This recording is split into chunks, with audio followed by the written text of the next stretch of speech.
As we've discussed previously in this room, the President and the administration are making the case directly to the country about the need to pass the rescue plan so we can finish the job and get $2,000 into the pockets of working families, so we can reopen schools safely, and so we can get economic relief to struggling Americans and communities.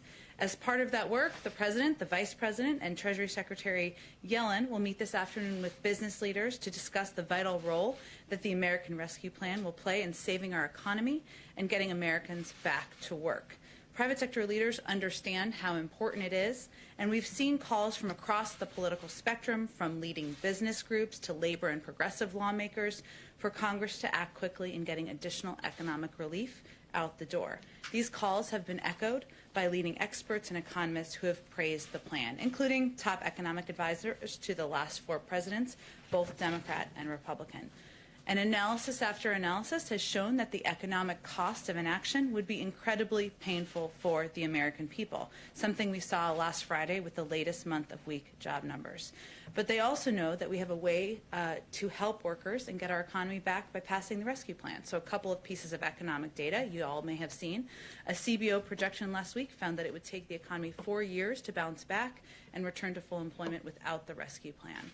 Studies by the Brookings Institution and Moody's Analytics found that the economy could recover from the pandemic and return to full employment by the beginning of next year if the rescue plan is enacted. Moody's also found that passing the rescue plan would double economic growth, returning the economy to full employment a full year faster. A couple of other updates from our COVID team. You may have also seen this. Jeff Zients, the COVID coordinator, made a few announcements earlier this afternoon. Today, we announced the launch of our Federal Quality Health Centers, FQHC, vaccination program. Community health centers provide primary care services in underserved areas, reaching almost 30 million people.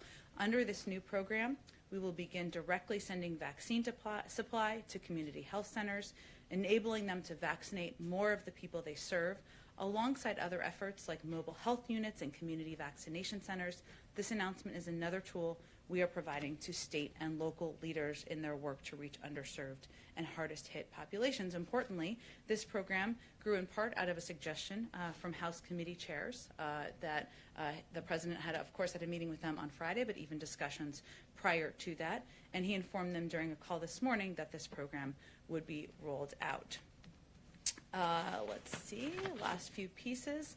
We also announced another increase in weekly vaccine allocations to states, tribes, and territories, bringing us up to 11 million doses. So overall, this after weekly increases the past 2 weeks, and it's a net 28% increase to states since we entered government. These announcements convey our steady drumbeat of progress and action by the federal government and our whole of government pandemic response. The President also will meet with members of the COVID response team in the Oval Office today to discuss their work and the next steps in shutting down the virus and getting American life back to normal. Last thing, I've noted a number of times, and some of you have asked about our progress and efforts on confirmations. We're pleased to see Dennis Mcdonough confirmed last night with 87 yes votes as the new Secretary of Veterans Affairs, and he, of course, is being sworn in today.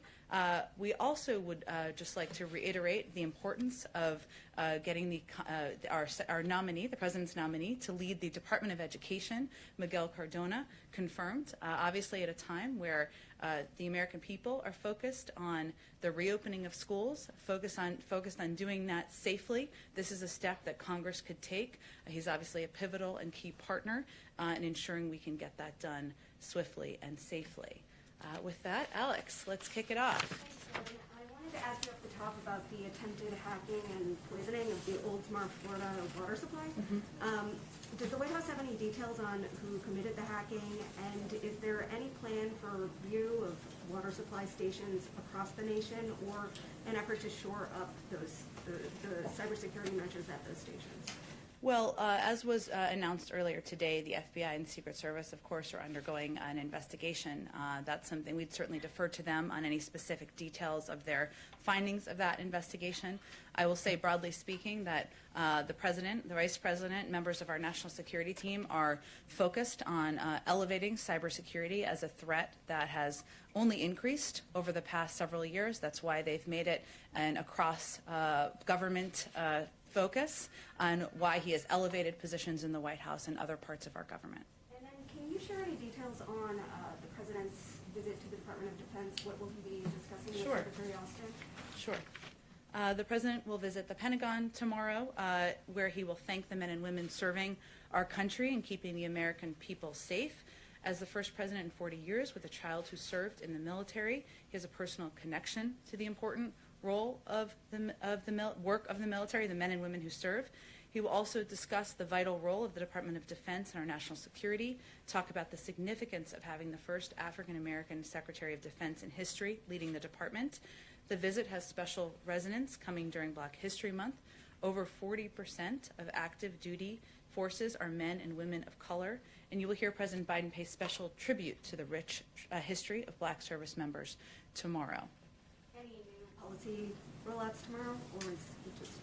He will certainly, as I noted, talk about the important role of the Defense Department in our national security, but we will have more to share about that as we get closer to his visit. Go ahead. Oh, let's go. Jeff Reuters, I promised you. Go ahead. Thanks, Jen. Can you tell us how the CEOs were chosen for today's meeting with President Biden?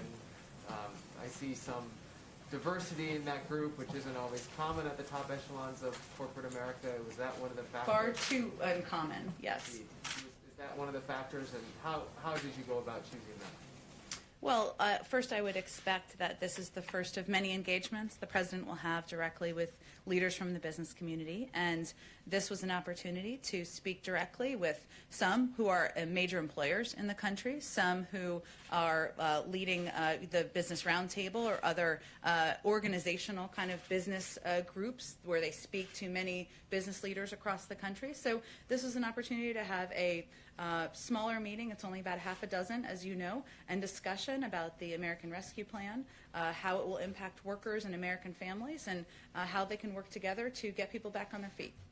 Specifically, Walmart and J.P. Morgan, what is the President's ask of those types of companies for this? I wouldn't look at it through that prism, Jeff. I would look at it as a conversation with leaders who have, Walmart is, of course, one of the biggest employers in the country and states across the country. Obviously, Jamie Dimon is somebody who has been in the business sector for many, many years. So it's more of a discussion about the country and the economic downturn that we've gone through. The President wants to lay out all of the specifics of his plan, hear feedback from them, as he has with many different groups over the past couple of weeks. Just one other econ-related question. Did the White House ask OMB Director nominee Neera Tanden to apologize to Republicans in her testimony this morning, and how confident are you about that nomination now? Well, the President wouldn't nominate anyone he wasn't confident could get confirmed and didn't deserve the consideration and confirmation of Senate Democrats and Republicans. We certainly did not ask her to make any specific comments in her testimony today. Go ahead, Kristen. Thank you, Jen. A couple of questions on the impeachment and the COVID package that President Biden is proposing. First, on impeachment. Today there's going to be a debate over the constitutionality of the process, whether it's constitutional to try to remove from office a former president. Does President Biden have any concerns that this trial could set a dangerous precedent for the institution of the presidency? Well, President Biden, we put out a statement following the conclusion of the House vote just a couple of weeks ago, and he made clear in that statement that he felt the process should proceed as history, and many laws predetermine, and he is going to wait for the Senate to determine the outcome of this. But, his view is that his role should be currently focused on addressing the needs of the American people, putting people back to work, addressing the pandemic. Does he see it as constitutional? I don't think that's for me or us to opine on. Obviously, he said that the process should proceed, and it's doing exactly that. Let me ask you, as millions of people tune in to watch this trial, presumably throughout the week, they're going to see the former president's lawyers argue, based on the briefs that they have filed, that some Democrats have used incendiary rhetoric. They are going to point to Representative Maxine Waters, for example, who in 2018 called on supporters at a rally to confront and at one point harassed Trump officials over their support of the child separation policy, the zero tolerance policy.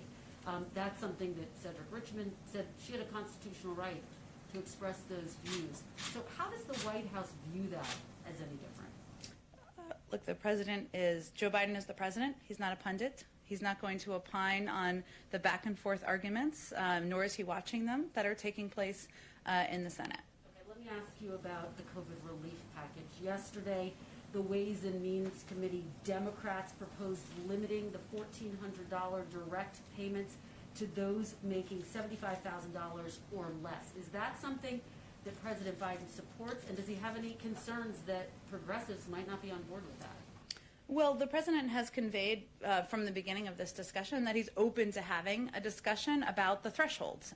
He has been firm in his resolve that Americans should be made whole on the $2,000 checks, which of course would mean maintaining his firmness on the $1,400 checks, right? But there's been a discussion about the thresholds and what those should look like. And he doesn't feel that families making over $250,000 a year should be the target of this relief. But there is a scale up, right? Even in the recent negotiations from the 75 and from the 150, it's just will reach a certain top thresholds where people would not receive relief.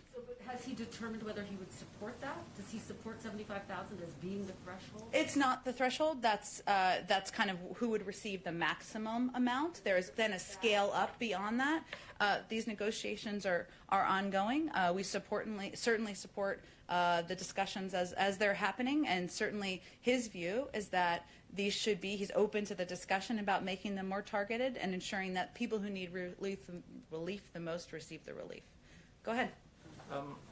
I had a couple, but I wanted to follow up on something Jeff asked, which Okay. is Jamie Dimon is among those participants, and there's been complaints both that big banks like JP Morgan have made it difficult for small businesses, minority businesses to access PPP loans, and lots of data that shows recently big banks have been scaling back consumer lending and instead buying government securities. And so I know that this is kind of a cheerleading event for the president's legislative package, but is he going to raise either of those issues with Jamie Dimon when he has the opportunity? Well, the president does not have a litmus test that he gives people before he meets with them in the Oval Office. Otherwise, he would not have met with 10 Republicans last week. So they don't agree with him on everything. I'm sure the business leaders would convey that to you. He doesn't agree with them on everything. But this is really a discussion about the American Rescue Plan, a plan that will help spark economic growth, help put people back to work, help get our economy on a path to recovery, and hopefully that's something they can all agree on. And I know that you guys have put together a task force to look at domestic extremism following what happened in January. But there's been a lot of reporting about the breakdowns that have happened in the government ahead of that, coordination between DHS and the FBI and Capitol Police. So I'm wondering, especially as there's chatter indicating that there might be further sort of demonstrations surrounding the election, what, if anything, the administration is doing to Surrounding which election? Sorry, I'm just trying to follow you. the past one. The past one. Yes. Okay. There's been online chatter that there's going to be another demonstration in March here in Washington. My point is the administration doing anything to look at the kind of breakdown that happened within law enforcement and the federal government ahead of January 6th to make sure that it's not replicated in the future?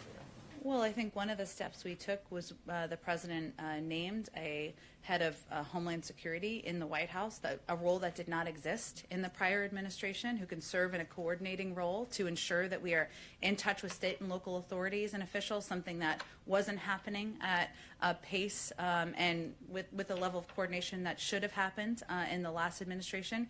We obviously came into office, or the president came into office, and our entire national security team did at a time of heightened alert, even on the day of the inauguration and following. So I would say we certainly are not looking to the past administration as a model, and we are charting our own path to make sure we do things differently. And lastly, the World Health Organization said today that it was extremely unlikely that the coronavirus escaped the lab in Wuhan. And I'm just wondering, especially now that we've sort of resumed our participation in the WHO, if the administration agrees with that assessment. Yeah, we have obviously seen those reports, as I mean the public reporting on it. We're looking forward to receiving the report and the data from the WHO investigation. We haven't looked at the data specifically ourselves, so we'd like to do that.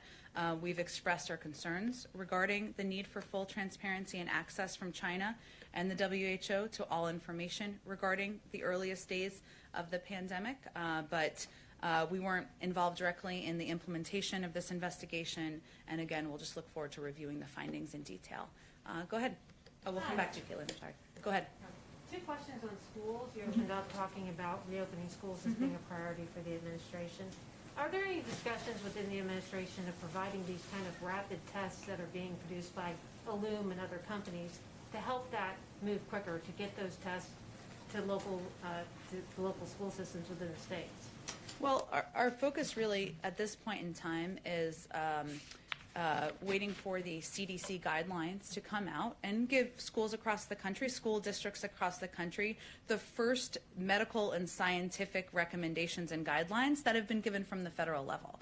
And obviously, once those are put out publicly and concluded, we will look for ways to work with states to ensure that schools are getting the resources they need. That's part of why we proposed funding in the American Rescue Plan, but we want to wait to see what the health and medical experts have in those guidelines to ensure we're directing those resources in the right way or working with states to do exactly that. Secondly, on President Biden's transgender rights executive action, specifically when it applies to high school sports.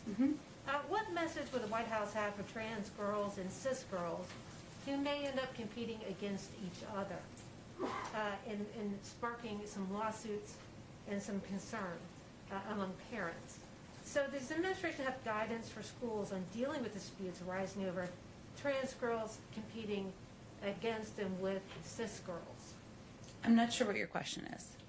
The president's executive order had... I'm familiar with the order, but what was your question about it? My question is, does the president have a message for local school officials on dealing with these kind of disputes that are already starting to arise between, trans girls who are competing and cis girls and a level playing field, particularly in high school sports when it leads to college scholarships? Is there any kind of messaging or clarification that the White House wants to give on the executive order? I would just say that the president's belief is that trans rights are human rights, and that's why he signed that executive order. And in terms of the determinations by universities and colleges, I would certainly defer to them. Go ahead. Oh, sorry, Caitlin, go ahead. Go ahead, and then we go to the back. Go ahead. It's okay, I don't mind when you call me. I have three quick questions. One, on what Democrats have put forward with these stimulus checks. It's not changing the income cap. So instead of limiting it from the $75,000 to get the full $1,400, that's staying where it is. President Biden had said he was open to targeting that. So did he sign off on what the Democrats have now put forward? You mean where the cap stops or where the threshold stops at the top? The cap stops for the full $1,400. Right now it's $75,000 as opposed to $50,000 or what others like Joe Manchin had proposed. So did he sign off on the latest proposal from them yesterday? Well, his proposal was originally 75, right, and 150. And he's open to targeting, which it still will be targeted, because it's about the question of what the threshold goes up to, right? Because prior, in earlier proposals, it had a higher threshold where it went up to a higher income level for families where they would get some version of a check, not the $1,400, right, but a smaller version. So he's fine with not bringing down that cap at the $75,000 to a $50,000 like others. He supports that. Where the status of the negotiations is at this point, yes, of the $75,000. Okay. My second question is, we had the acting attorney general ask all of the Trump-appointed U.S. attorneys to resign from their post, with the exception of two, the one overseeing the beginnings of the Russia probe and the one overseeing Hunter Biden's tax probe. Can you comment on that? As you know, this has been commonplace among previous administrations, and we look forward to working with the Senate to swiftly fill these openings in the coming weeks. The President has also made clear that he wants to restore the independence of the Department of Justice and to ensure it remains free of any undue political influence. That will be helped when our Attorney General is, of course, confirmed. But the decision to leave two U.S. attorneys in their roles is a reflection of that commitment. Okay, so he had no conversations with the acting attorney general about the two who remained in their post. In what way? You mean who would leave? President Biden didn't have any did he have any conversations with the acting attorney general about leaving the U.S. attorney in Delaware and Connecticut in their post? These were decisions that were made in order to fulfill his promise of maintaining independence and ensuring that he sent that message in every action that was taken. Okay, and my last question, I know you said the president is not a pundit. I think we all agree with that, understand that, but he is the first president to be in office and have a former president, his predecessor, go and face an impeachment trial just on the street. So how can he not weigh in on whether or not it's constitutional, given he is the current office holder? And the questions of what precedent this sets and whether or not he agrees that it's constitutional. Well, again, this is obviously a big story in the country. No one's denying that here, and there's certainly going to be a lot of attention and focus on it. But our focus and the president's focus is on putting people back to work, getting the pandemic under control, and that means we're not going to weigh in on every question about the impeachment trial, and we don't feel it's necessary or our role to do that. Go ahead. Couple topics. I'll get through them quick. The CBO is projecting that raising the federal minimum wage to $15 an hour would lift 900,000 people out of poverty, but it would cost 1.4 million jobs. That is a difference of 500,000 people. What happens to them? I would also say that in the CBO findings, I should say, that they've also concluded that 27 million American workers millions of low-wage workers, I should say, 27 million American workers would be able to would help get them out of poverty. So there's a huge impact of raising the minimum wage. That's why the president supports it. There are also many other economic studies that show that raising the minimum wage has minimal impact on employment. A study of U.S. state-level minimum wage changes over 4 decades found that the number of jobs remained essentially unchanged over the 5 years following the increase. So the president supports it because he believes that raising the minimum wage is something that American workers, American families deserve, and that lifting 27 million American workers out of poverty, reducing inequality, would be a very positive step for our country. And once there's an agreement, does President Biden support sending stimulus benefits to undocumented immigrants? Again, I don't. If somebody has a Social Security number, like a child or a spouse, then they would be eligible. But he supports sending benefits to people who are eligible as a part of his proposal. Okay. And then on transparency, I have a very specific question about Okay. Executive Order 13891. One of the president's executive orders on the first day revoked a policy that required federal agencies to post their guidance on a searchable database. There are questions now on Capitol Hill from some Republican senators about why that was revoked. And so now the question to you. Well, agencies have definitely not been told to take down databases or other public information. That would be inconsistent, which I think is why you're asking the question, with what the president has talked about, what the vice president talked about. We want agencies to use all the tools available to them to make public policies transparent and accessible.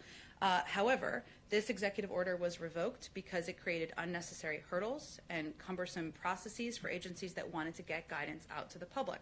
In some cases, it was resulting in the delay of information going out more publicly by a couple of weeks or even a couple of months. That's obviously not acceptable, and we want it to be more efficient than that. And one quick one on conflicts of interest and some reporting that's been done by our colleagues at other networks. The president's son-in-law, Dr. Howard Krein, was advising candidate Biden on COVID-19 response while he was investing in companies involved with the COVID-19 response through his company, Startup Health.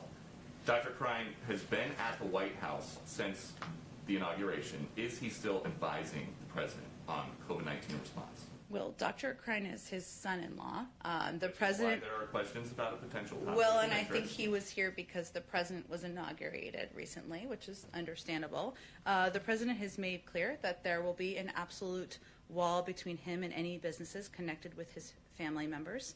And as he reiterated just last week, no family member is going to have an office in the White House or be involved in any government policymaking. That applies to his son-in-law and applies to every single member of his family.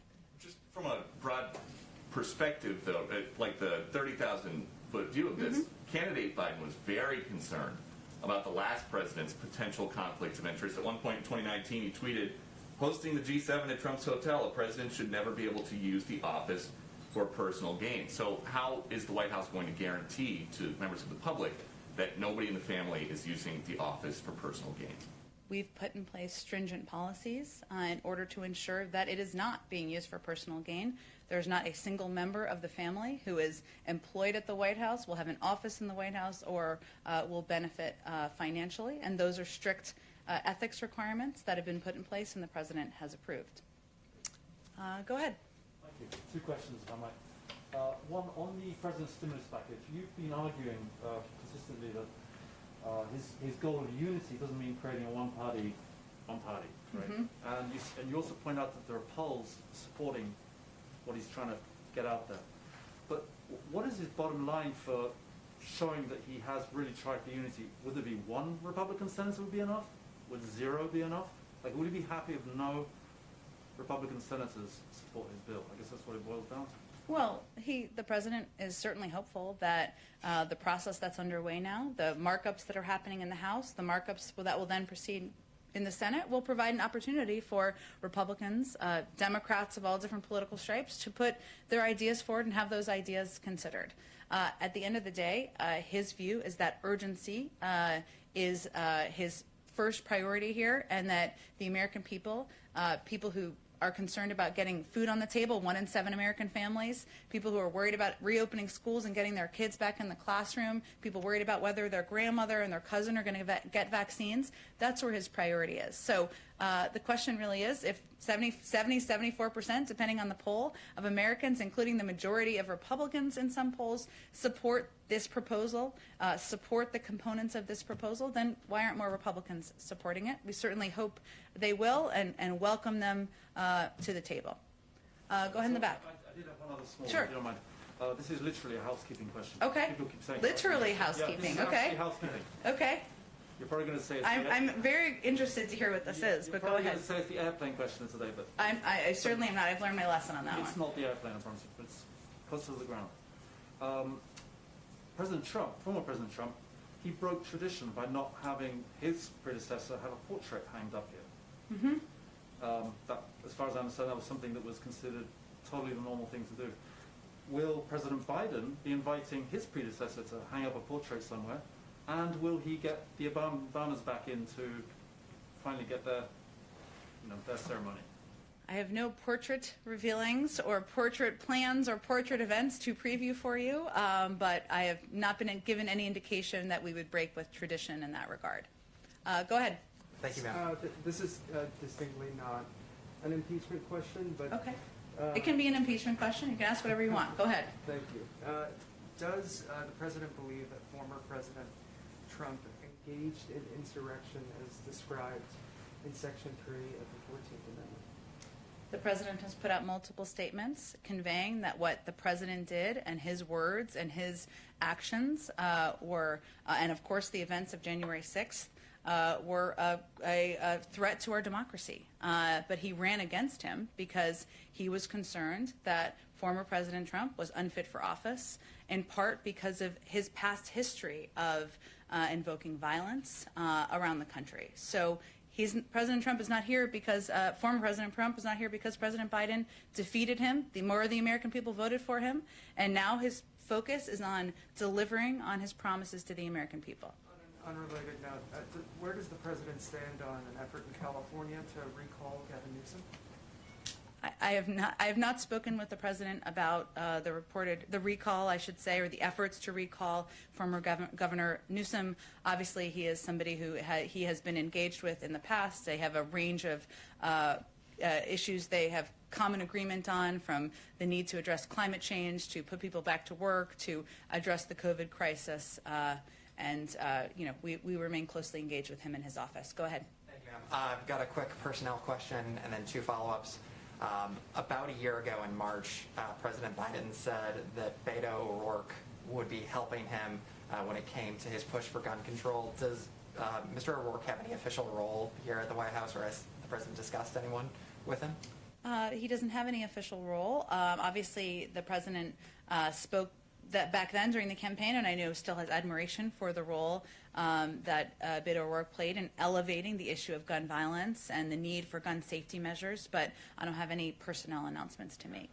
And then you talked about hopes for transparency from China, and you talked about the need to get that data from the World Health Organization. Earlier in the pandemic, April and May, there was a lot of criticism that the World Health Organization was praising China for its transparency at a moment when China certainly wasn't. Are there any type of reforms now that the United States has rejoined that President Biden would like to see from the World Health Organization? Well, one of the reasons, of course, that we want to take a look at the data ourselves is because we were not involved in the planning and implementation of the investigation. We also feel, of course, we rejoined the World Health Organization, but that it's imperative that we have our own team of experts on the ground in our embassy in Beijing and otherwise to make sure we have eyes and ears on the ground. But I don't have any more reforms or anything to announce for you at this point in time. And then back to the CBO report that Peter was asking a second ago. Yep. Is there a specific plan for anyone who would lose their job if the minimum wage is increased, or is it just a hope that CBO is wrong about those numbers? Well, remember that the plan, the American Rescue Plan, why there was a score of any component of it, would put millions of people to work. And that is also something that outside economists and many studies have shown. And so our whole objective here is to make sure, make sure we are getting people the assistance they need, make sure we are putting vaccines in the arms of Americans, and make sure we are, reopening schools. And let me just remedy something I just said. The president is going to roll out a Build Back Better agenda, a jobs package, in the coming weeks. Part of his objective is combined with this package to make sure we are not only addressing the pandemic, but we are also reinvigorating the economy. So his goal with all of these plans is to work with Congress to put people back to work. And the minimum wage, increasing the minimum wage, is a way to ensure that workers are pulled out of poverty, that millions of workers who are doing honest work and making an honest living are not living on the poverty line. He thinks that's right, and that's something that should happen. But he has had no shortage of proposals to put people back to work, and part of the reason this was scored is because he's starting to put proposals forward. Go ahead, Hans. Just two questions. The first one, a pool question from a colleague in Canada, and that is that Canada's announced that it will require COVID negative tests for anyone crossing the land border into the United States. Does the U.S. plan to reciprocate? I don't have any additional travel restrictions to read out for you. Obviously, our COVID team and our health and medical experts make recommendations based on what is necessary to keep people safe, and they've put in place some travel restrictions, but I don't have anything to preview for you or predict on the Canada land crossing front. Okay, and then you mentioned the sort of goal of opening up schools swiftly and safely. Could you help us understand what the White House is, or what the president's definition of open schools is? Does it mean teachers in classroom teaching students in classroom, or does it just mean kids in classroom with a remote screen? Help us understand. Sure. His goal that he set is to have the majority of schools, so more than 50%, open by day 100 of his presidency. And that means some teaching in classrooms. So at least one day a week. Hopefully it's more. And obviously it is as much as is safe in each school and local district. When you say some teaching, you didn't use the same majority qualifier there. You just have to have some teaching in school, some teachers in school, not the majority of teachers in school and the majority of classrooms. Well, teaching at least one day a week in the majority of schools by day 100. And that's in-person teaching? In-person teaching, yes. Okay, thank you. Sure. Go ahead. Oh, go ahead. Thank you. Another CEO question. The report that came out yesterday said that the first 4 months of fiscal year 2021, the federal deficit rose 90% to $738 billion. Obviously, we've seen economists saying that it's better to do too much than nothing at all, but Republicans are expressing sticker shock. So I was curious what the president's plan was to decrease the deficit once the pandemic has abated and the economy is stabilized. Well, one thing that could happen is that the tax cuts for the highest income could be rolled back, and there's kind of a newfound concern about deficit reduction among some who supported those tax cuts. So, that's one suggestion. But the reason that the president and members of his economic team feel that a package of this size is so essential at this moment is because we are dealing with a pandemic. We are dealing with an economic downturn. People are suffering. The American people need assistance, and this emergency relief is something that the cost of doing nothing or the cost of doing too little is the greater risk, in his view and the view of many economists, and including his Secretary of Treasury. Thank you, Jen. Oh, thank you, everyone. I know you have to go. We'll do this again tomorrow. Thanks.